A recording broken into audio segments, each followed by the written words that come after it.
Well, good afternoon, Charlotte. Thank you for joining me for afternoon tea. So, my first question to you is, what was your childhood like? As you're choking on your tea? Yeah, as I choke on my cup of tea. Yeah, I had a pretty good childhood, to be fair. Kind of your standard, I say standard, kind of, yeah, your typical, your typical British childhood. Yeah, nothing significant necessarily happened as a child. Obviously, again, your kind of typical family death or family wedding or births, kind of school and different things. There wasn't anything major necessarily that happened in my childhood. No, it was your kind of typical childhood, whatever you decide is a typical childhood. So, did you enjoy school? Yeah, I was what most people would say was a goody two shoes. My school reports always said, "Oh, Charlotte does really well, but she doesn't put her hand up," or "Charlotte does really well, but she doesn't talk. She's very quiet and never answers a question," or "She'll answer the question if you ask her to answer the question, but she doesn't put herself forward. She'll wait." And I'm like, "Yep, because I don't want to get it wrong." So yeah, enjoyed school. Senior school was more challenging, because the senior school that I started at got closed at the end of year 8, so that was my second year of senior school. So I had to join a new senior school in year 9, which obviously has its own challenges, that most people have already got their friendship groups, they've got their class groups, their teachers. The whole year group got mixed to blend us in rather than just add us into year groups. They mixed everyone up. So that had its challenges of never been to school with those people, didn't live in the area. Kind of there was a whole, well, because of you, our class has been changed. And I was like, it's not my fault that my school closed. So that was challenging in itself, was the senior school element. But kind of school life on the whole, there wasn't anything, the standard bullying, being picked on and being different, because you do things outside of school. You don't go and just go uptown on a Saturday morning. Like, no, because I don't want to just go and hang around town. I want to do other things. But yeah, senior school was kind of, like I say, trying to fit in. Yeah, a challenge. It was a bit of a challenge, yeah. Okay. And did you have any siblings? Yep, so I've got a brother and a sister. There is 13 years between me and my sister. So I was born 2 weeks before her 13th birthday. And then there's 12 years between me and my brother. There's 18 months between them. They come from my mum's previous marriage, hence kind of such the big age gap. I would say growing up, I was closer to my brother because he was around more. My sister moved away for college and then for job, etc. So I'd say that growing up, again, because of the age gap, I was probably closer with my brother.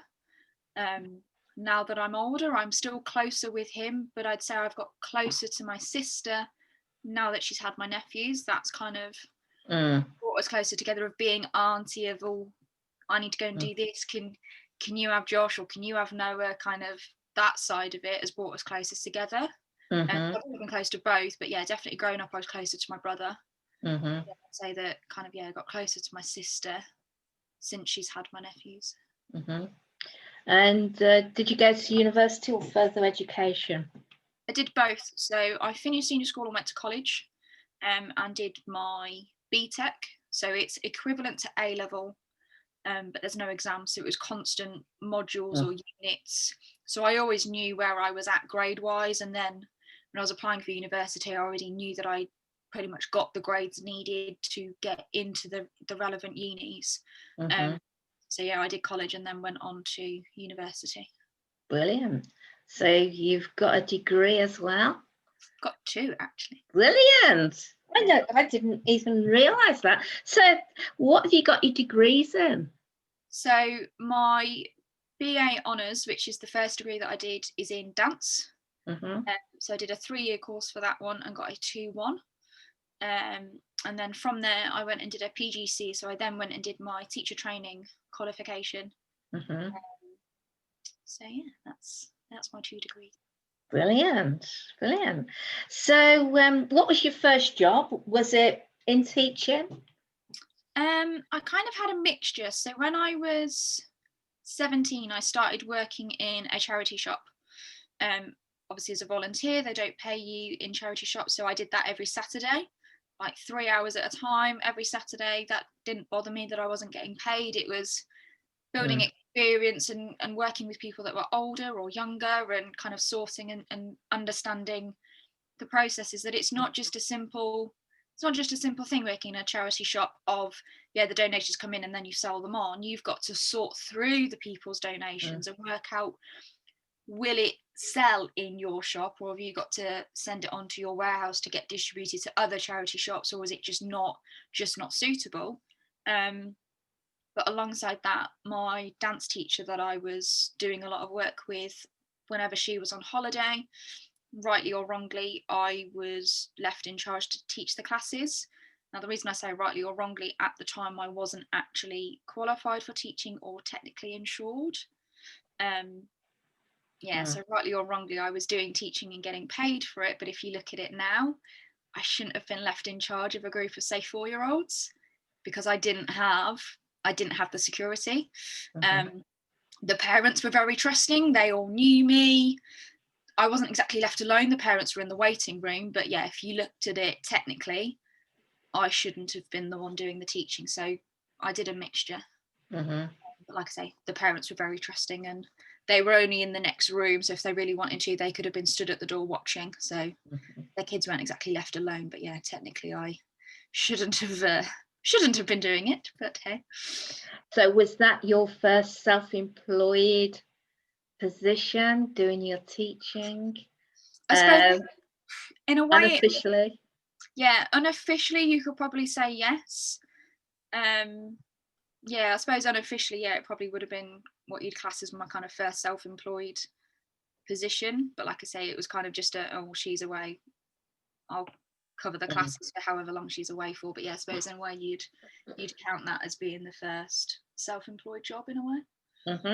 And then when did you start your first self-employed business? After I finished my teacher training degree, because the government had cut dance from the curriculum. So any job that I'd applied for, the only feedback I kept getting was lack of experience. Now bear in mind, at this time I was 22. I had teaching experience from things that I'd done whilst at uni and in between uni, but to them the experience I'd got wasn't relevant for teaching in schools or colleges. And I was like, I'm a newly qualified teacher, where do you want me to have this experience from? You've said it's suitable for someone that's newly qualified. Telling me lack of experience doesn't help me develop. So as you do, you post on Facebook and ask if people know of any jobs going. And one of the groups that I was in was a dance teacher group, and a couple of people came back and said, yes, but you need to be self-employed.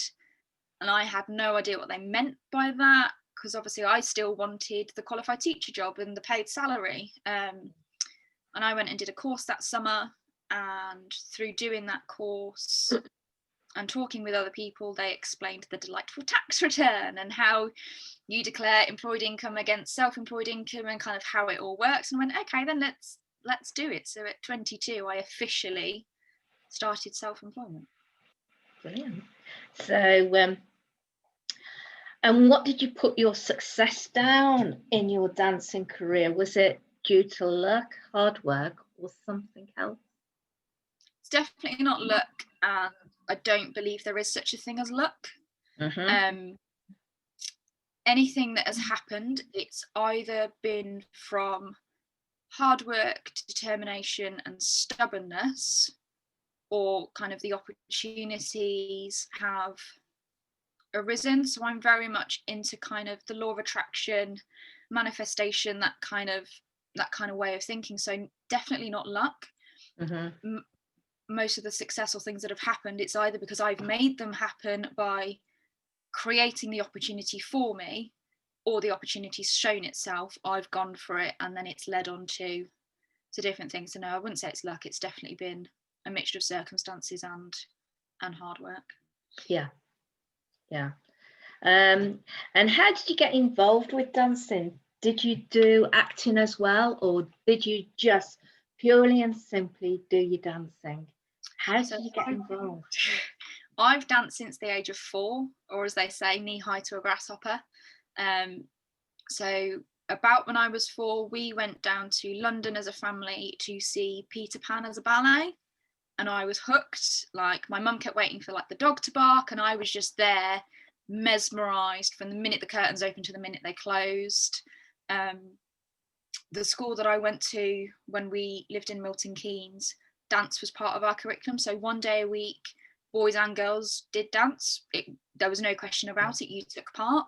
And then when we moved up to the Midlands, the first thing I said to my mum was, "What about my dance classes?" Mum hadn't really thought that I was that into it. She knew I was enjoying it and liked the classes, but didn't realise that I wanted to continue and do anything more with it. So school I was at, she obviously asked the parents and went, "Dance school, don't know the area, what do we do?" And they went, "Well, you need to go to the Julie Bromwich Dance Academy." So age 4.5, off I trot to this dance school down in Bedworth, and as they say, the rest is history. Kind of, it's gone on from there really. But yeah, knee high to a grasshopper, and it's all I've ever done, and probably all I'll ever do. I think if you cut me in half, you'd find like a little ballerina in there somewhere.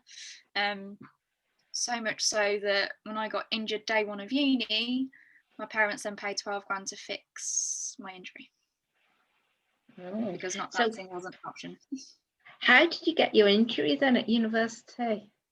The ballet teacher that I was with, she's now in her 90s. At the time, she was early 80s. Her terminology and method of teaching is somewhat outdated. But you can't tell her that, because she knows best, and she's done things with Margot Fonteyn and all these other famous dancers, and you're like, yeah, but the industry's moved on since then, and kind of teaching methods have altered, and terminology, we've learned a lot more about our anatomy. So yeah, methods of her teaching affected it, and basically my ligament detached from the femur head. So day 1 of uni, doing a simple exercise, it finally went ping, but it had been working its way off for about the last 3 years, because I'd started having some hip challenges about age 15. So for about the last 3 years of dancing with her and doing a lot of ballet and a lot of classes, like I say, I was covering for her. I was there probably like 4 times a week. It had slowly been kind of working its way off, that uni was the moment that just made it go. Yeah. Yeah, a little bit scary and a little bit That's it. I bet it was. I bet you were. Yeah, you were. Not dancing wasn't an option, which is why we paid 12 grand. Yeah, I bet you were worried though about your dancing. Yeah, thinking, was that over? Do you think, or not? It was more the fact that we couldn't work out what it was. So obviously I first went to the doctors. They do obviously your traditional assessments of hips, and they could tell that that something wasn't right within the rotation of the hip, but couldn't really work it out. The x-ray didn't really show a lot. It showed like a grey area around the top of the hip, but it wasn't clear that the ligament wasn't attached. The physio couldn't really work it out, and this was a hip specialist physio, and I was a bit like, well, it's kind of your job really to try and work it out, or at least give me something that you think might help, but okay. So we ended up going private because they'd advised to go and get an MRI scan, and I couldn't get an appointment at that time. It kept getting cancelled. So that's how come we ended up going private. And I did ask the question. I said, look, if you can find an answer, what is the chance of still having any form of dance career, whether it is teaching or otherwise? And he said, there's no reason you can't. There's absolutely no reason that you can't still have a dance career with what I'm thinking is the problem. Now, initially, he thought he was going to have to rearrange my thigh bone in the hip socket. He thought that it was my thigh bone had misaligned itself. So he's going to have to kind of like shave the top off to realign it. He said, but I won't really know till I do an operation. He said, but I am reluctant to do an operation. You are only 19. I don't want to do too much damage at this age when, as a girl, you are actually still growing. It might not seem it, but you are still growing and developing. You're kind of in the last stages of your body going, yeah, we're fixed kind of thing. So we tried a steroid injection to see, okay, is it managed that way? And initially it was like, actually, yeah, this is okay.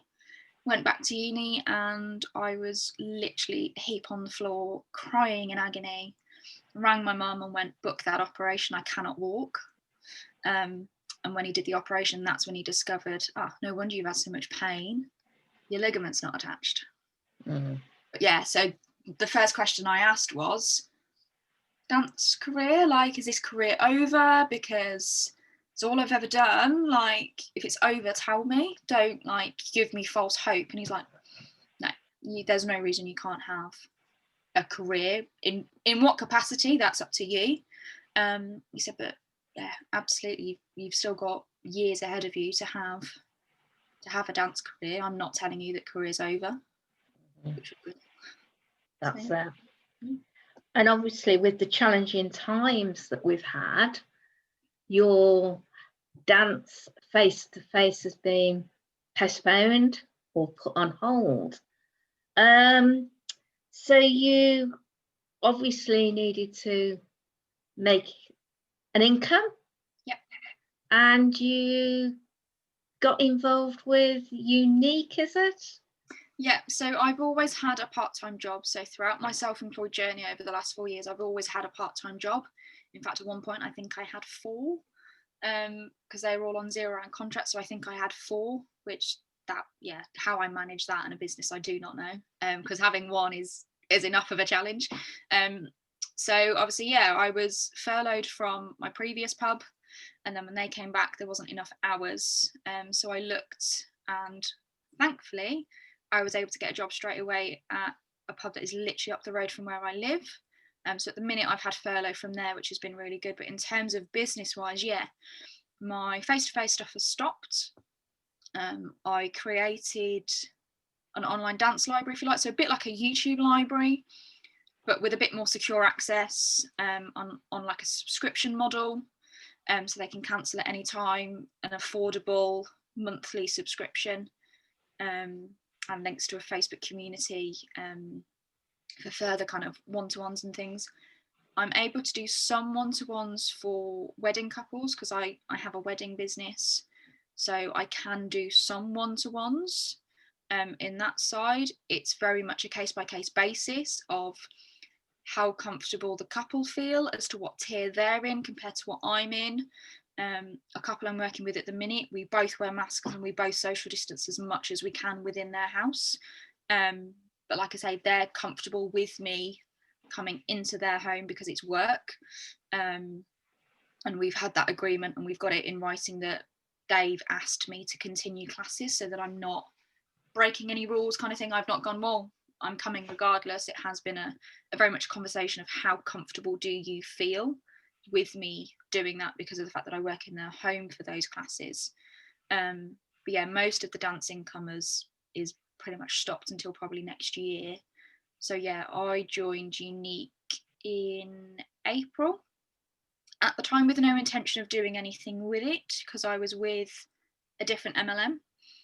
I then, over the coming months after, decided that actually I could earn more with Unique than the company I was with. So I left that company and I focused more Unique. So yeah, Unique has kind of become my main source of income at the moment.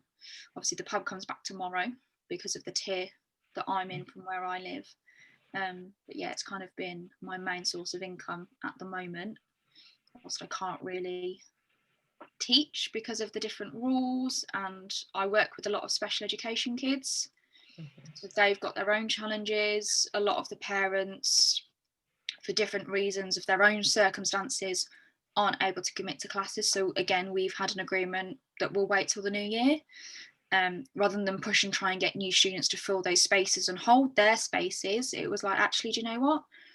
We'll wait till it's safe. I say safer, but until their family circumstances. So for one family in particular, they've got a relative living with them who's not very well. So they're being very careful on who they're mixing with. I said, look, you know what? I'm in no rush to get back to these classes. With how I've got to operate the classes, that's going to be really challenging for your kids to understand that they've not seen me since March and they can't come and run and give me a hug. I can't give a hug to them.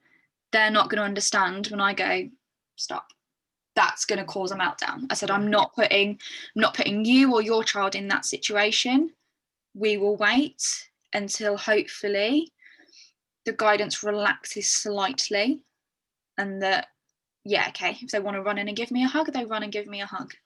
But other elements of the class can obviously run to guidelines. But that one in particular is like, no, I'm not doing that. I'm not doing that to your child and going, nope, because they won't come back. Yeah, they won't come back. That will put a block on them. I said, I'm not doing that to them. The work that we've done together over the last year to get them to a point that they even speak to me because of their different needs, that they actually speak to me and kind of have a conversation with me, for me to then turn around and be like, that would undo everything that we've been doing. And that was hard, turning around and going, okay, I won't see you till January, I'll lose out on income. But there's a time when someone else's needs comes more than the money you're going to earn. And I'm not, as much as I'm in business to earn money, that sort of class, I'm not in it for the money. Like, that's not why I'm doing it. I'm there to make a difference, and I can't make a difference with the guidelines I've got, because we are very much props, tactile. Well, I can't do props and I can't do tactile. So I can't run the class in the way that they need it. So yeah, that was a challenge. So thankfully Unique came along at the right time. It's kept me sane, massively kept me sane. Because seeing the same four walls since March, I'd be crazy by now. If I hadn't had it, I'd have probably given up completely and gone, do you know what? Can't do this. I'll just get a normal job. I say normal job. What's a normal job these days? But yeah, that wasn't an easy conversation to have with the parents when I'd got a few that were like, yes, we're back. And then I was like, no, we're not, because half the group can't come back, and going, I can't cover costs. And then having to be grown up enough to say, I'm not cancelling it, but we're not running for now. And like I say, thankfully the parents all understood and went, actually, yeah, that works for us, that we don't like the sound of how they'd have to run the class, that yeah, we'll wait, and hopefully in January you can be able to give simple things like a hug or use your props, or different things. So yeah, in some ways I'll be glad to see 2020 gone. In other ways, I'm glad for what it's taught me and the adaptations that I've had to make for business, and knowing that, God forbid, something like it happens in the future, I'd be able to not just cope, but adapt quicker. Yeah. And different, that for that group in particular, how we would manage it and kind of do things differently. Okay. So how can the group, virtual coffee, afternoon tea party down the pub, and anybody that sees it on YouTube, how can they help you? It's going to sound really cliche, but if you see any of my stuff, so welcome to connect with me. I will drop links below this video afterwards so that you can hunt me out, because I'm literally everywhere. But as silly as it sounds, if you see any of my things, engage with it, share it.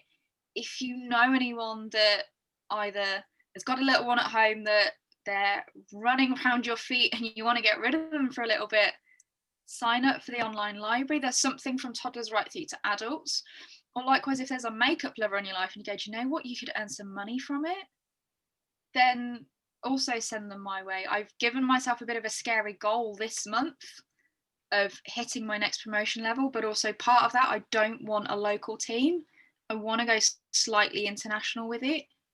But yeah, as cliche as it sounds, just engage and share my stuff if you see it online, because Karen's known me for probably the last 2.5 years. But apart from that, it's only my network that know I exist. There aren't many people that really know I exist. I'm still kind of a little fish in a big pond. So I need to get more people that know about this crazy dance person. So yeah. And would your online library be also international? Can people from France, Germany, Spain join it? Yeah, absolutely. So like I say, I'll drop the links in the comments after this. And the platform that I have used is called Patreon. So if you are an international person, if you like, and you go to the site, it will show it you in your currency. So it might automatically show it you in British pounds, but you can just click a button and it will convert it to your currency. So yeah, you can join it regardless of where you are. It is very much an international platform. So yeah, even that side of it can go international. Good. And if you lived your life again, would you change anything? No. There's things that I would have potentially not done, but by doing them, it's taught me lessons.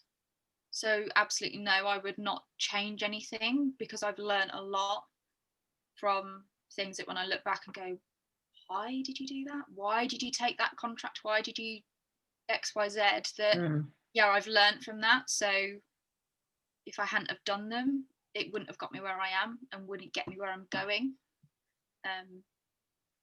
And as Brad Burton will always tell you, it's only a mistake after.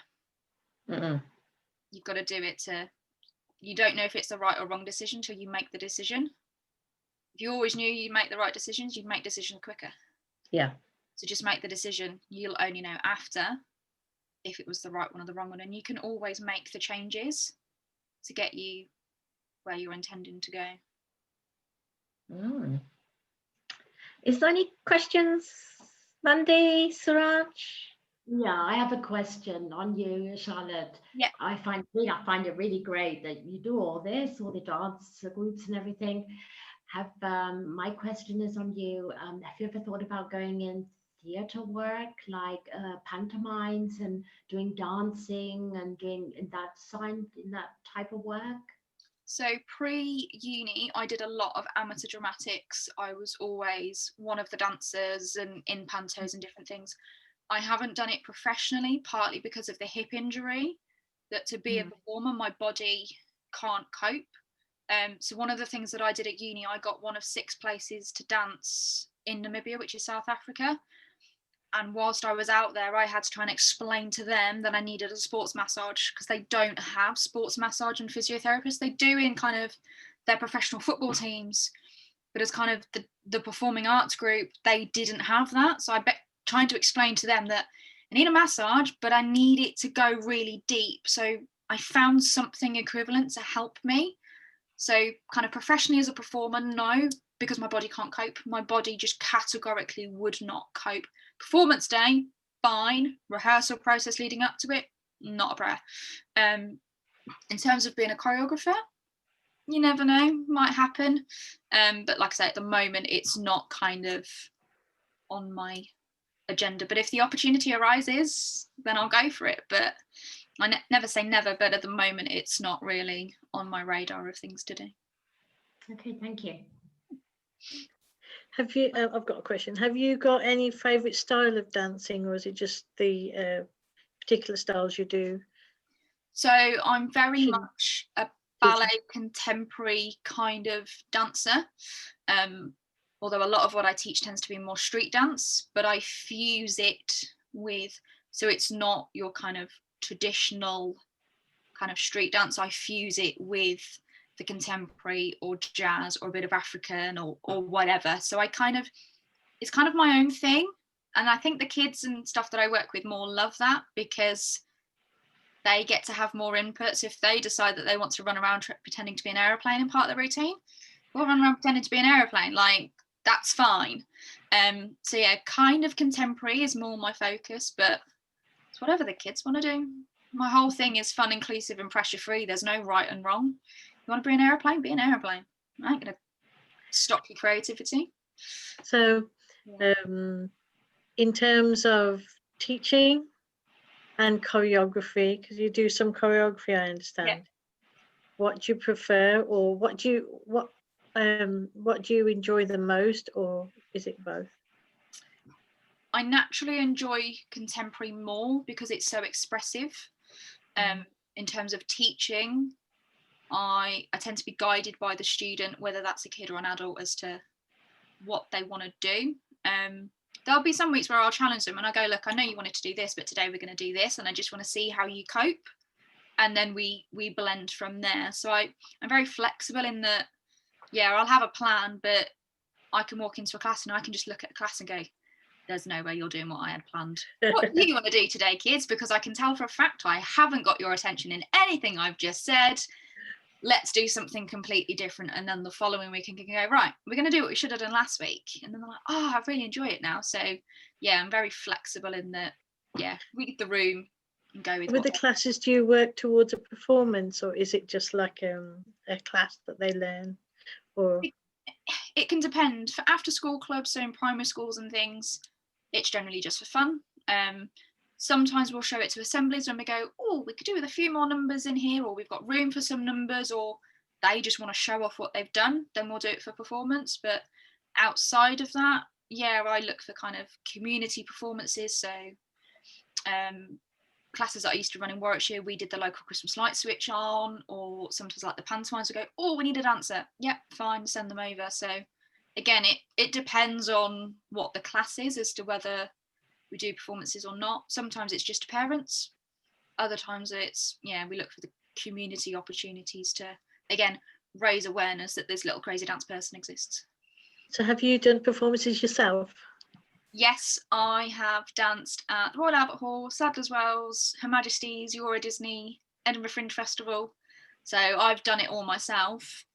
And that's why I kind of look for similar opportunities for kids, because I loved that. They're long days, but I loved that. So I try and find similar things for kids. Because what did you like? Sorry, what did you like most about the performance when you were going to perform on the day? What would you say? For me, it was dancing on such a big stage. So the likes of the Albert Hall, when I did the Albert Hall, it was a 360 audience. So there was never a moment where you could go, right, got my back to the audience and I can breathe. You were on show for a 360 audience and going, okay, I'm on that side of the stage and I need to get to that side now. Okay, let's run. Kind of, yeah, just the enormity of kind of going, I'm dancing at the Royal Albert Hall? What? That, yeah, just that kind of thing. And when you go, yeah, I've danced at the Royal Albert. But yeah, the stage and the opportunity that it gave. Did you get nervous? Yeah, but what performer doesn't get nervous? It's part and parcel of being a performer. Your adrenaline kicks in and then it's fight or flight. Power or flight, let's go. Gets you going. It's amazing, I know. That's fair. I did do a bit of dancing myself. I used to teach as well and perform. So I think just before I was nervous, but the adrenaline, like you said, is incredible. Yeah, you haven't got time. You haven't really got time, because by the time you're on, you're off again. You're like, oh, that's gone. But not to the scale of what you've done, but it was pretty incredible. And I just wondered if you had that kind of feeling yourself when you're just about to start, and the nerves do kick in. Yeah, even now when I go to like a new school or it's a new class, I always get that butterflies going, oh, is anyone going to turn up? Is anyone going to be there? How are they going to respond? Are you going to, what do I do? And then by the time you come out, you're like a Cheshire cat, and my partner goes, you've had a good class. I'm like, yeah. I think it's a connection as well when you're working with them as well, and they really appreciate what you've done as well. Yeah, when you kind of, you get that connection with that child that you're looking going, I've lost you, you're way with the fairies, and then before you know it, you go, actually, you are paying attention because your feet are still going and you're still doing the moves, and then they're the first one to run in, but they're also the last one to leave, and you're kind of having to push them out, kind of going, you need to go home. So, yeah, those kind of connections when you can really tell that you've unlocked something in someone. They're the best moments. Brilliant. Thank you. Any more questions? No? Well, thank you very much for joining us this afternoon, Charlotte, for afternoon tea.